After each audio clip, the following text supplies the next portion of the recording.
Good morning guys. So ngayon magdidipon tayo ng ulo ng baboy. Yung mga butcher kasi iba-iba yung mga diskarte ng pagdidipon. Kaya sa akin naman iba naman. Kaya panoorin niyo hanggang dulo.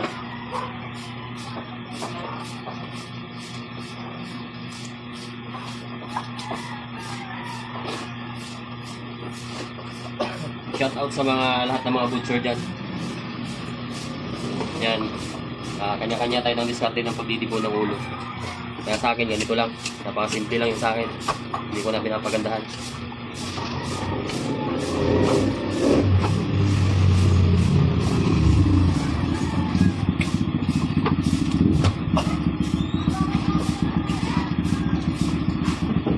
Hatiin mo na lang ito para hindi mahirap. Yan. So, kabila naman.